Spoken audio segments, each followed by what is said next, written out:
औज़ुबिल्लाहि मिनश्शैतानिर्रजीम बिस्मिल्लाहिर्रहमानिर्रहीम। आज का हमारा टॉपिक है मैन्युफैक्चरिंग इंडस्ट्री और इसमें हमें पढ़ना है टेक्सटाइल इंडस्ट्री। जहाँ तक टेक्सटाइल इंडस्ट्री का ताल्लुक है, ये हमें 14% जो इंडस्ट्रियल प्रोडक्शन है वो प्रोड्यूस करता है और कंट्रीब्यूट करता है किसमें, इंडस्ट्रियल प्रोडक्शन में ये 14% कंट्रीब्यूट करता है। एम्प्लॉयमेंट की बात करें तो ये second largest employment generator in India. अगर एम्प्लॉयमेंट की बात करें तो ये सेकंड लार्जेस्ट एम्प्लॉयमेंट जनरेट करन कथ मज इंडिया हस मज। At present there are 35 million people are employed in textile industry. कितने? 35 million people are employed in textile industry. Textile industry में 35 मिलियन पीपल एम्प्लॉयड हैं। और ये टेक्सटाइल इंडस्ट्री जो है ये 4%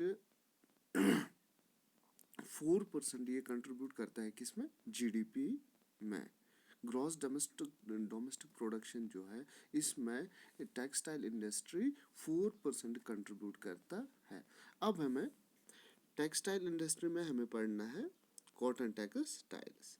कॉटन टेक्सटाइल्स की बात करें तो ट्रेडिशनली कॉटन टेक्सटाइल जो है ये हैंड स्पिनिंग एंड हैंडलूम से प्रोड्यूस किए जाते थे।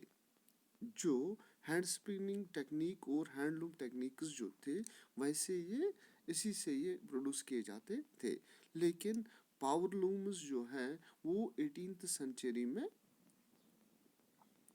उनको पावर लूम्स जो है उनको वो came into use after the 18th century या 18th सेंचुरी के बाद उनको यूज किया गया है। During the colonial period of the competition of the mill made cloth from England destroyed the cotton Indian textile industry.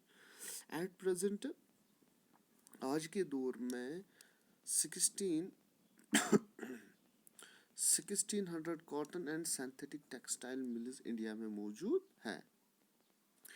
Almost 80% of them are in the private sector.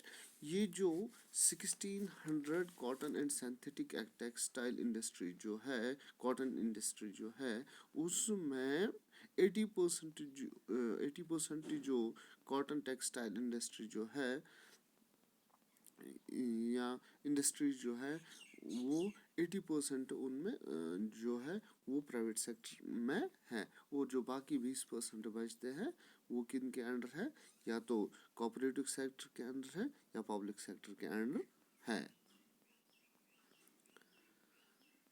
अब देखना है location of cotton textile industry. Cotton textile industry की location क्या है?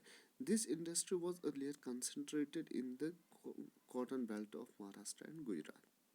अगर हम पहले की बात करें, अगर हम इंशेंट पीरियड की बात करें तो ये कहाँ पे हुआ करती थी जहाँ पे कॉटन बेल्ट हुआ करता था महाराष्ट्र और गुजरात में, वहाँ पे ये इंडस्ट्री लग जाती थी।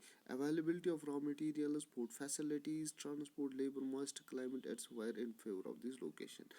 और फेवरेबल कंडीशंस जहाँ पे ये कहाँ पे ये ज़्यादा हुआ करती थी कॉटन टेक्सटाइल्स। फॉर एग्जांपल जहाँ पे रॉ मटेरियल्स को इजीली ट्रांसपोर्ट किया जाता था या जहाँ पे पोर्ट फैसिलिटीज़ हो, ट्रांसपोर्ट फैसिलिटीज़ हो, वहाँ पे उनकी लोकेशन हुआ करती थी।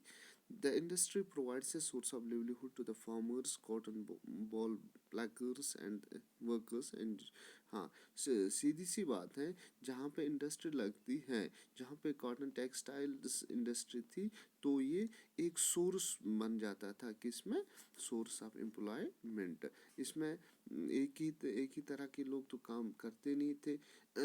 जो रॉ मटेरियल आते थे उनके लिए भी एम्प्लॉयमेंट हुआ करता है, जिनके पास स्किल था वो भी इसमें एम्प्लॉय हुआ करते थे। और ऐसे बहुत सारे लोगों के लिए ये सोर्स ऑफ एम्प्लॉयमेंट था।